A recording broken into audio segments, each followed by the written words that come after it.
Let us now explore the multiple ways in which directories can be created. To create files, we use the command touch. In case of the directories, to create directories, we will be using the command MKDIR, and we read it like make directory command.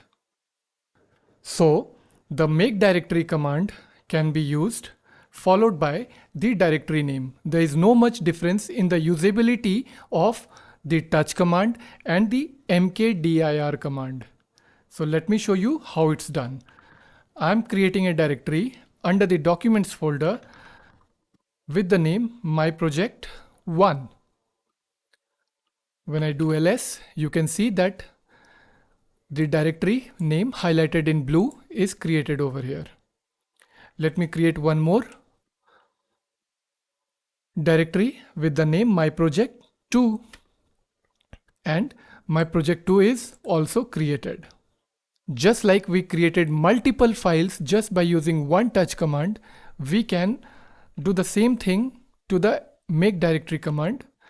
We use the make directory command followed by we can give multiple directory names at the same time. Like I'll give project 1, then project 2, project 3, and so on. I can continue. I'll just restrict to these 3 directories. So let me now do ls, and you can notice that my project 1 and 2 are already created.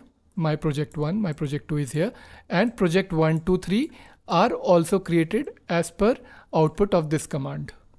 Again, make directory command can be used to create directories in other folders.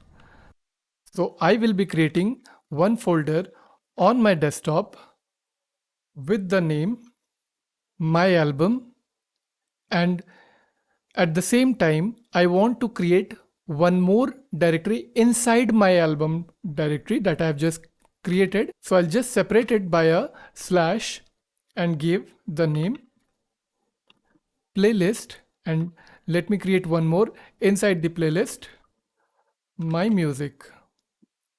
So this concept is called creating nested directories using mkdir command. Oops, I got an error. So I realize a mistake that when we create nested directories, I have to use an option called the -p option. Okay, so basically this path is supposed to be mentioned because this directory is getting created in particular different path. So when I press enter now, you see that one directory got created at the bottom right corner, and it is named as per the name that I have given. When I physically open this, you see that the playlist is there, and inside it I can find my music, which is right now empty. I can use the touch command to create any file over here and then store the data. One really quick and very important concept I want to cover before ending this lecture. I'm using the command mkdir and I give the name Merry Christmas. Okay, when I press enter, what I get to see is, when I'll do ls, that Merry and Christmas got created as separate directories. True?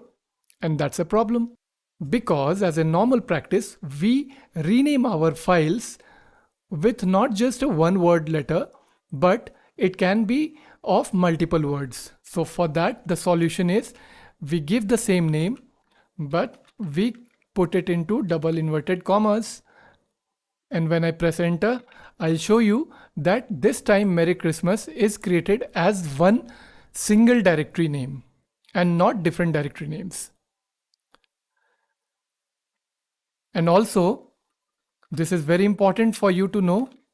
If I just write Merry Christmas in uppercase, let me do ls and show you that this Merry Christmas directory and this one, which is written in small case, these two are treated as different directories. Though the name are same, but these two are different directories. So you just have to keep that part in mind while you are creating your directories in the Linux file system.